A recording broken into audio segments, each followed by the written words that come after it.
The galaxy had seen many wars and many heroes, but none of them were like Lyrana. She was born on a distant world of crystal mountains and glowing oceans, a place where people lived for centuries and carried power in their veins like living stars. She grew up knowing she would one day serve the High Council, but she never expected her life to be changed by a single human, someone who came from a small blue planet her people barely even mentioned. His name was Ethan, and he arrived in her story long before she realized how deeply he would affect her life. Ethan was a rescue pilot for the Alliance, known for flying into storms, collapsing stations, and battlefields where no one else dared to go. He was brave in a quiet way, never loud, never boastful. And maybe that was what first caught Lyrana's attention. She had met hundreds of warriors more powerful than him, but there was something about his calm eyes and gentle voice that stayed with her. She didn't mean to grow attached, yet every time fate pushed their paths together, her heart grew heavier with emotions she had never studied or understood.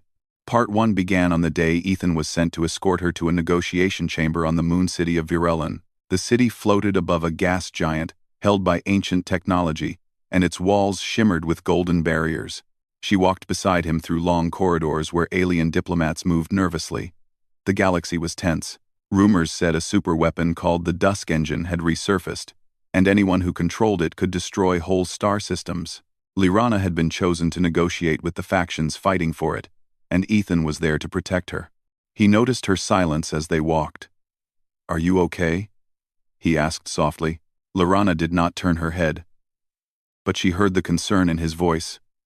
Even after months of missions together, he still treated her with gentle respect. "I am thinking," she answered.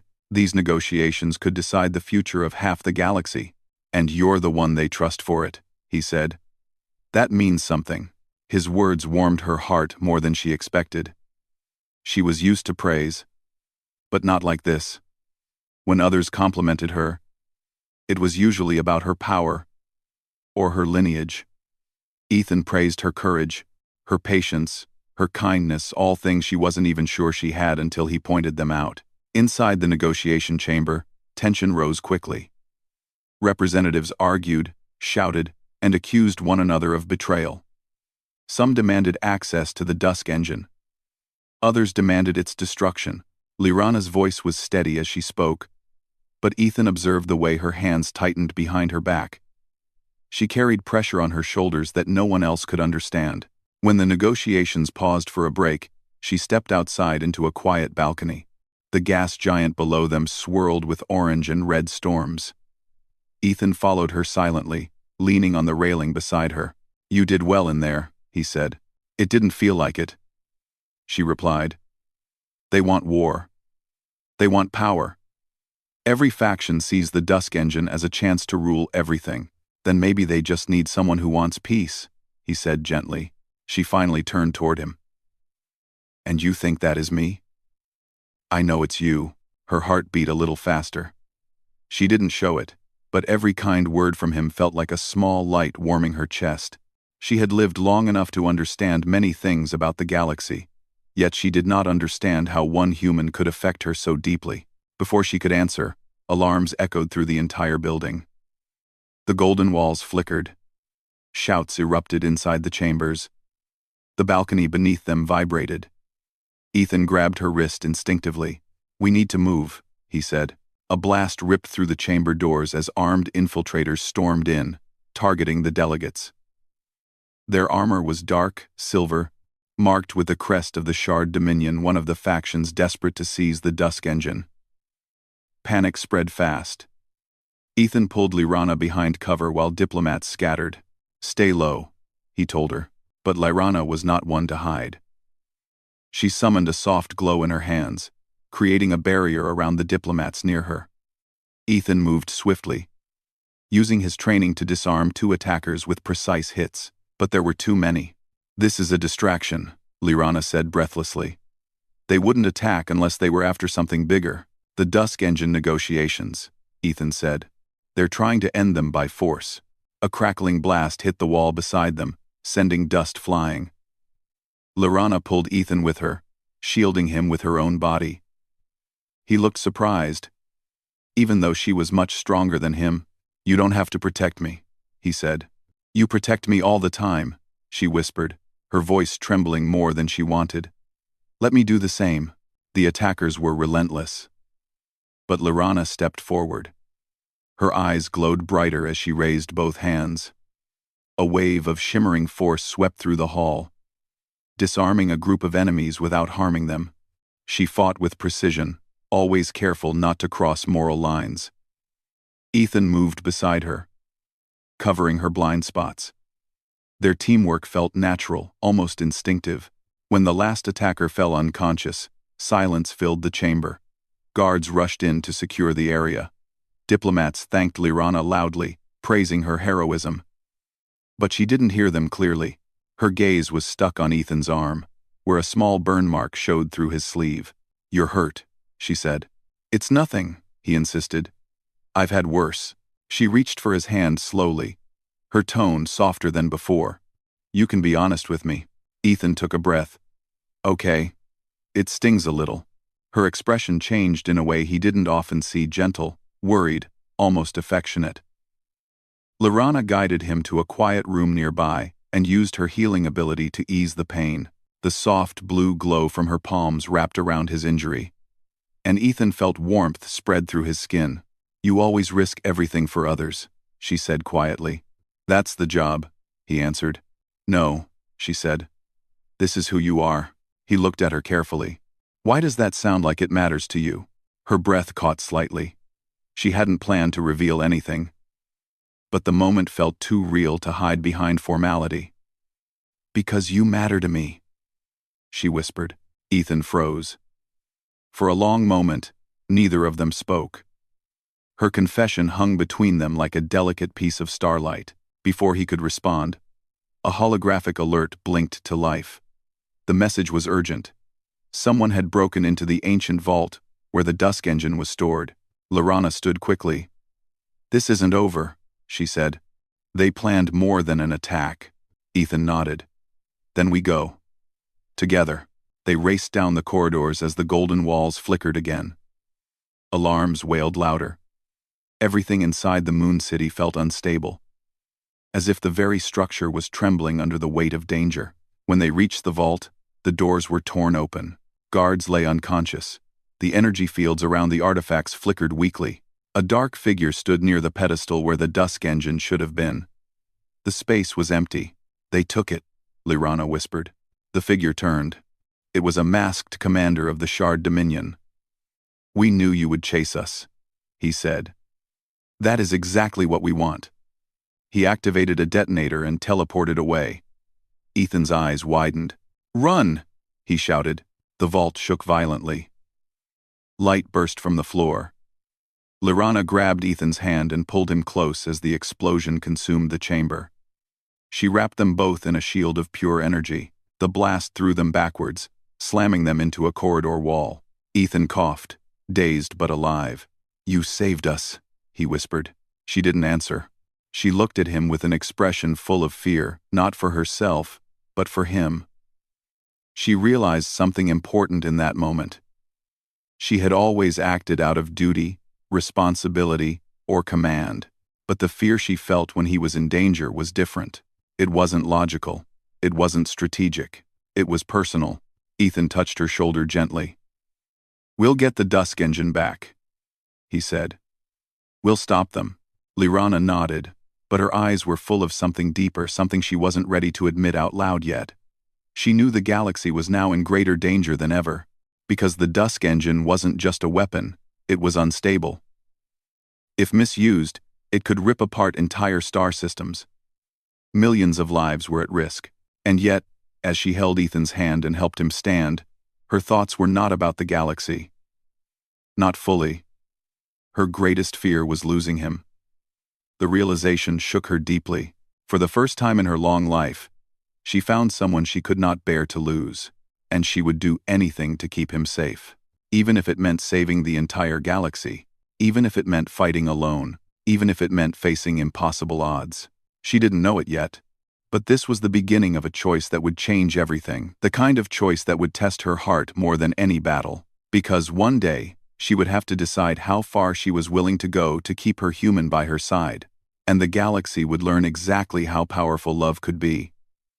The Moon City shook for hours after the vault explosion.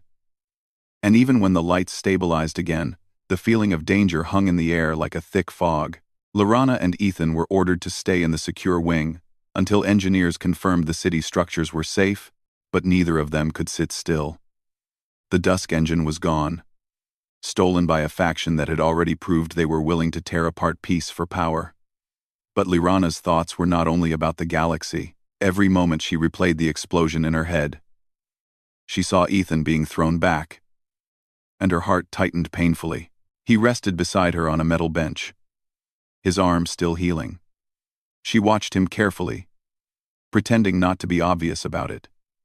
Ethan noticed her gaze and gave a tired smile. "I'm okay," he said. "You don't need to worry so much." But she did. There was no way to stop it. She leaned back against the wall and closed her eyes briefly. "You always say that," she said softly. "Even when you are not okay."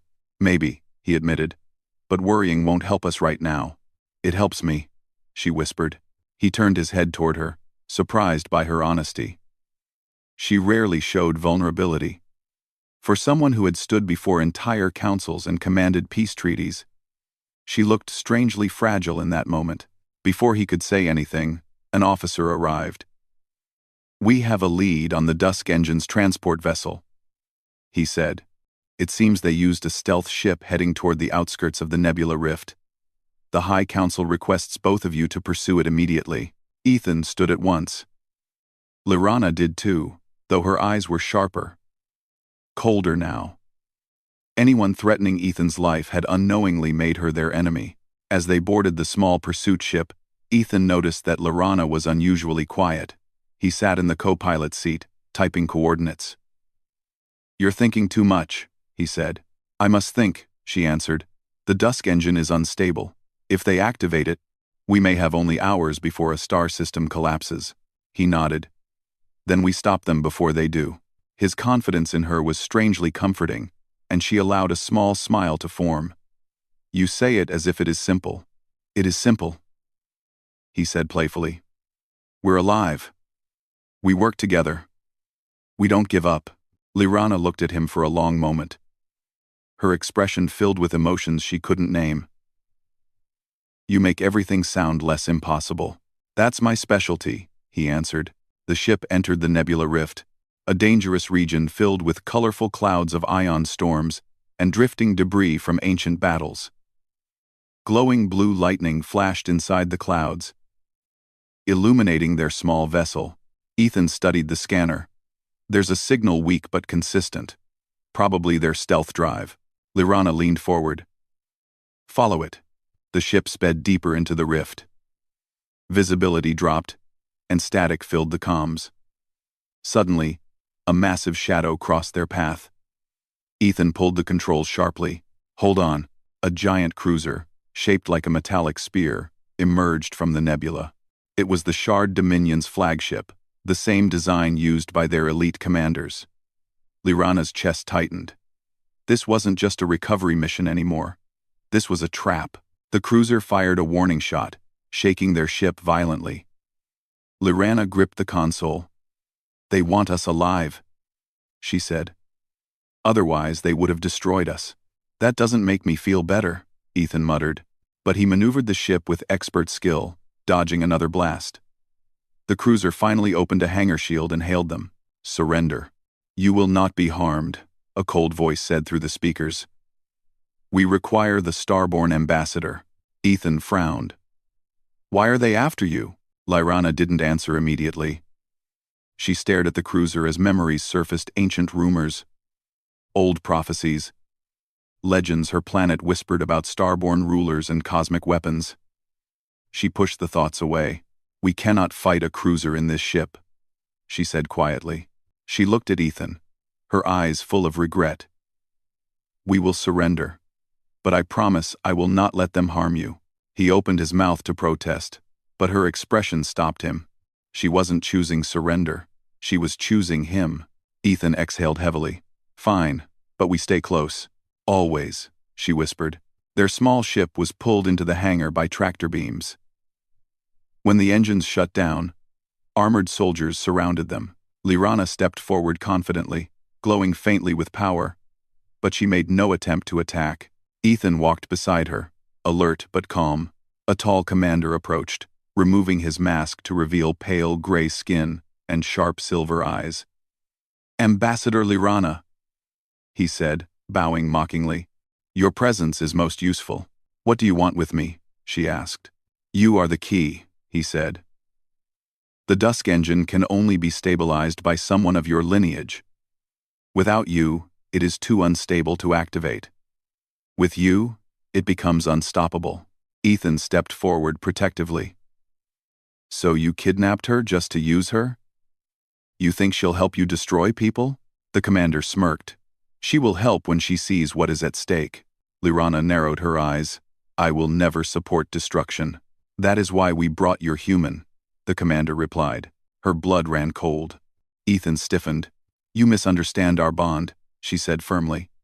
"Threatening him will not bend me to your will." "We shall see," the commander said, gesturing for guards to take them. The guards escorted them deeper into the ship, down metallic corridors glowing with dark energy. Ethan walked close to Lyrana, and she could sense his heart beating faster. She reached for his hand softly, choosing honesty over pretense. "I will get us out," she whispered. "I know," he said. "Just don't do anything reckless." She looked away with guilt. Reckless was exactly what she was prepared to be for him. They were taken into a chamber filled with cables, screens, and a massive spherical device suspended in the air. It pulsed faintly like a heartbeat. The Dusk engine. It hummed with unpredictable power, and Lyrana felt its unstable energy immediately. It responded to her presence. Her veins glowed brighter. "This is wrong," she whispered. The commander approached. "You will stabilize it, or the human dies." Ethan stepped forward quickly. "Don't listen to him." A guard pushed him back. Lyrana's eyes ignited with a fierce glow, but she held herself still. If she attacked, Ethan would be taken or injured instantly. The commander studied her expression. "Connect your energy to the engine. Balance it. Just enough for us to transport it to our battle station. After that, we do not require you." Ethan's heart dropped at the cold implication. Lyrana lifted her chin. "If I refuse?" The commander smiled. "Then we test how much fear the human can endure before you break." Lyrana's hands trembled. Ethan saw her fear. She had faced enemies, storms, and cosmic threats without flinching. But now, her breathing changed. Her eyes softened with panic. She wasn't afraid of dying. She was afraid of losing him. Ethan shook his head. "Don't listen to him. I'm not worth." "You are worth everything," she whispered fiercely, cutting him off. Everyone in the room froze. Lyrana realized too late that she had spoken with her heart exposed. No guard. No shield. Ethan stared at her. Stunned, the commander smirked. "So that is your weakness," Lyrana responded before he could finish. She raised her hand, and light exploded from her palm. Guards staggered back. Ethan shielded his face. The light did not harm him, it wrapped around him protectively. Lyrana moved faster than the soldiers could react. She grabbed Ethan's wrist. "Run," she whispered. They dashed toward the side corridor as alarms blared. The commander shouted orders. Soldiers fired stun blasts. Lyrana created barriers of shimmering energy, blocking each attack. Ethan guided their path through the metal maze, using his tactical training to avoid enclosed traps. "How long can you keep this shield up?" he asked. "As long as you need," she said breathlessly. "You can't protect me and fight and run at the same time." "I can," she insisted. "I have to." They reached a sealed door at the end of the corridor. Ethan tried the panel, but it was locked. "They're trapping us," he said. Lyrana stepped forward. "No, they're underestimating me." Her hand glowed, and she pressed it against the panel. The metal bent under her touch, glowing like molten light. She forced the door open, and they slipped inside, but they weren't free yet. They were in the engine core of the giant cruiser. The entire system hummed around them. Ethan looked around quickly. "If we overload one of the power conduits, we can disable the ship. That will cause an explosion," she said. Not a large one, just enough to black out the systems for a few minutes. Enough time to escape, she nodded. Tell me what to do. Together, they worked on the conduit. Ethan guiding her hands, while she provided the power. Sparks flew. The ship shuddered. Alarms screamed louder. They're coming, Lirana said. Just a few more seconds. The conduit burst with a bright flash, and the entire cruiser darkened. For a moment, everything went quiet. Now! Ethan grabbed her hand, and they ran. The ship trembled, losing stability. They reached the hangar just as emergency lights flickered back on. Lirana used her powers to lift a fallen beam blocking their small pursuit ship. Go, she said. Ethan jumped in the pilot's seat, activating the engines. Lirana followed, sealing the hatch as soldiers burst into the hangar. The ship shot out of the cruiser just as it lurched sideways, losing control. Ethan breathed heavily, staring at the fading enemy vessel. We did it, but Lirana wasn't looking at the cruiser. She was looking at him, her eyes soft and full of emotion she could no longer hide. You could have died, she whispered. But I didn't, he said gently. Her voice trembled. I cannot lose you. Ethan looked at her with a seriousness she had never seen from him. Then we don't let that happen. She nodded slowly, but inside, her heart was a storm, because she knew the Shard Dominion would never stop. They would come again. They would chase them across the galaxy, and she would fight them all, not for honor, not for duty, but for him. She would save the entire galaxy if that's what it took to keep her human alive, even if the universe called it impossible. The Shard Dominion cruiser drifted helplessly behind them. But Lirana knew the victory was not real. A single explosion could not stop a faction willing to risk everything. They would rebuild, they would chase, and they would come back stronger. The galaxy still trembled under the threat of the Dusk Engine, and something deeper inside Lirana trembled with it. Not fear of war, not fear of failure, fear of losing Ethan. That fear had grown so deep that she could feel it in every breath. Ethan piloted the small pursuit ship carefully out of the nebula rift. Sparks flickered on the dashboard. The shields were gone. The engines struggled.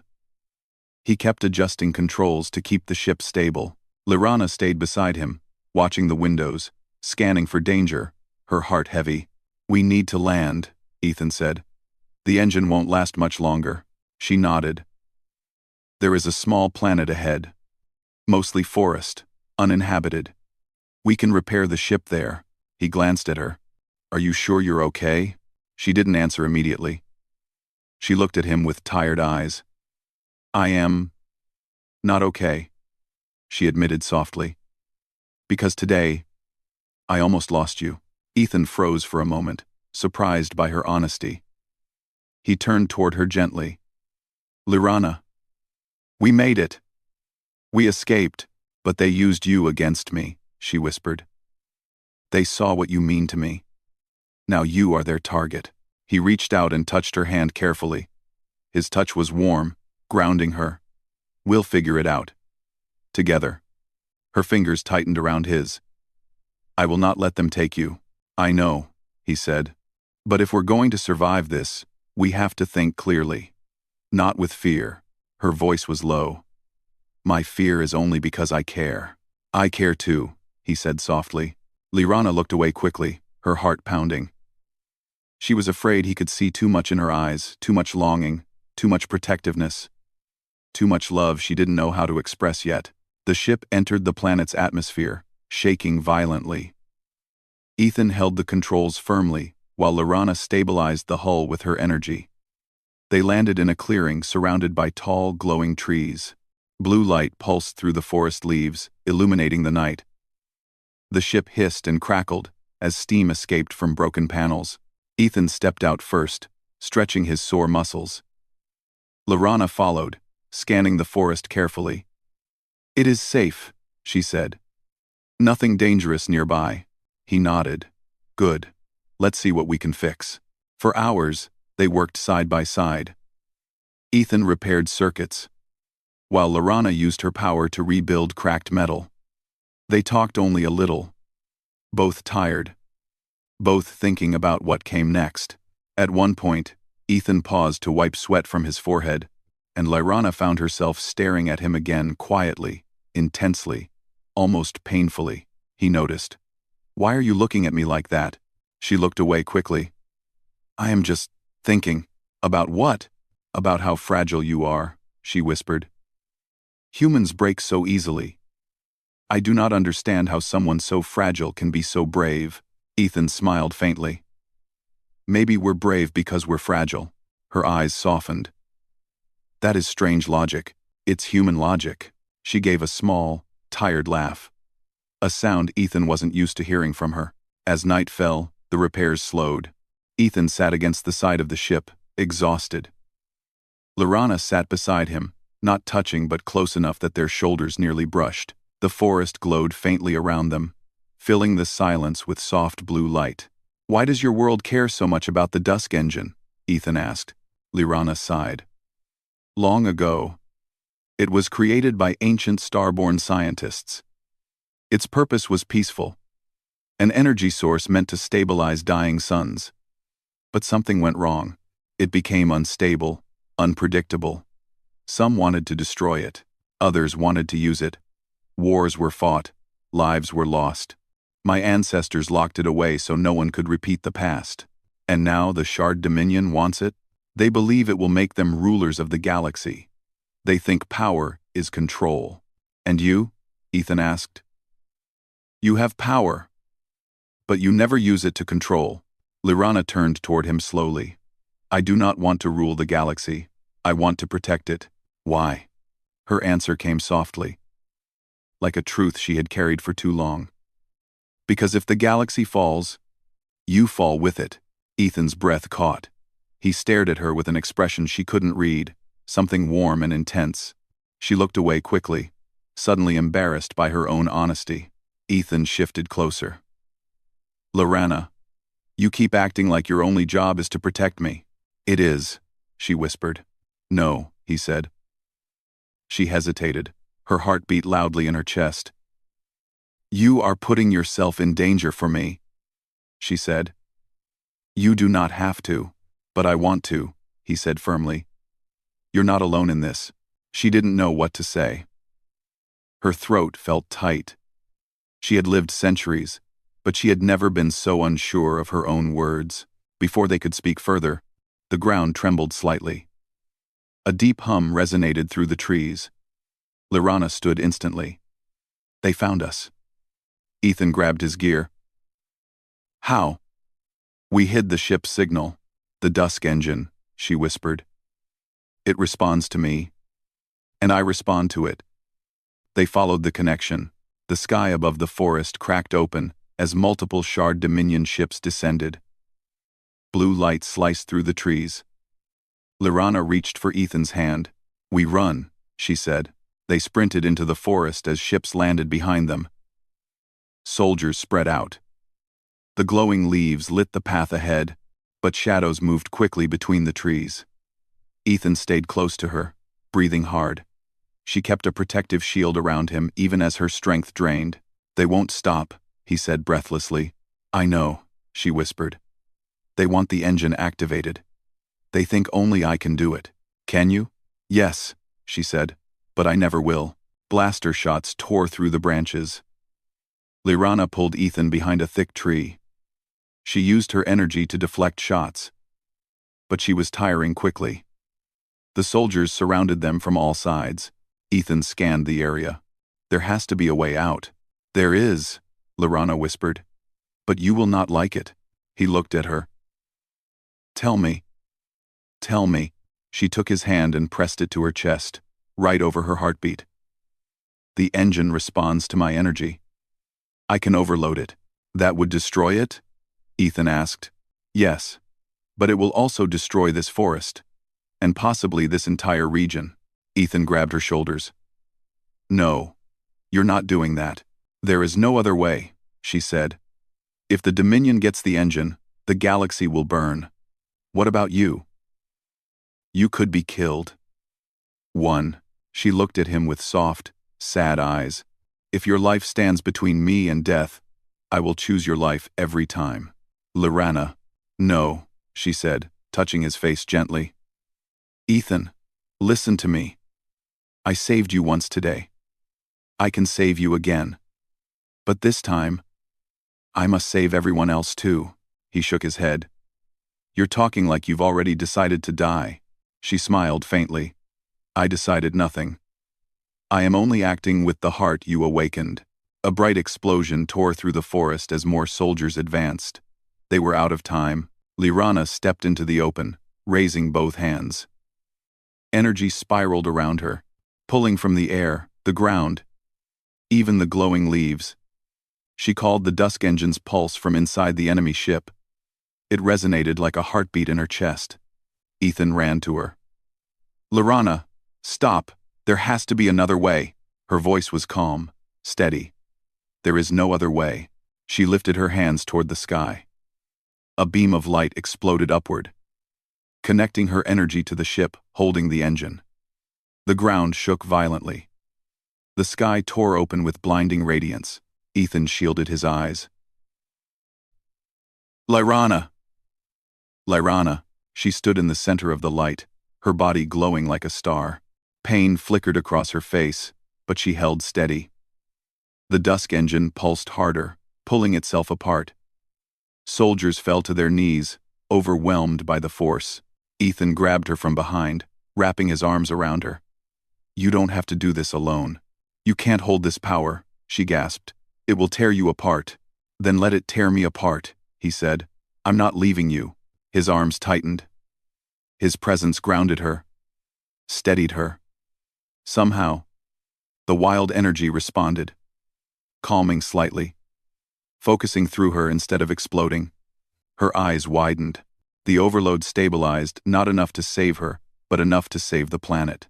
The dusk engine shattered in the sky with a final burst of light. Its pieces dissolved into harmless energy.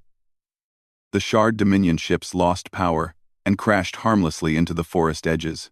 Silence followed. Lorana collapsed forward, and Ethan caught her. Her glow faded. Her breathing was weak. Lorana, stay with me, he whispered urgently. She opened her eyes slowly and touched his face with shaking fingers. You stayed. Always, he whispered. She smiled weakly. Then I did not save the galaxy alone. He held her close as her strength returned slowly. She wasn't dead. The overload had drained her to the edge, but his presence had saved her life. The forest glowed softly around them, peaceful again. Lorana leaned her forehead against his. I would save the galaxy 1,000 times, she whispered. If it means keeping you. Ethan closed his eyes, holding her tightly. And I would cross the galaxy 1,000 times to find you. She took a deep breath, feeling warmth in her heart that no ancient power could match. Then stay with me, she whispered. Not as a guardian, not as an ally. Stay with me as something more. Ethan smiled softly. I was already yours. Lorana closed her eyes, finally allowing herself the peace she long denied. She had saved the galaxy, not for a throne, not for glory, but for the man whose life mattered more to her than starlight itself. And as Ethan held her in his arms beneath the glowing trees, the galaxy felt safe again, not because danger was gone, but because their bond was stronger than any weapon ever created. Their story had begun with fear, but it ended with something stronger than war, stronger than power, stronger than the dusk engine itself. It ended with love.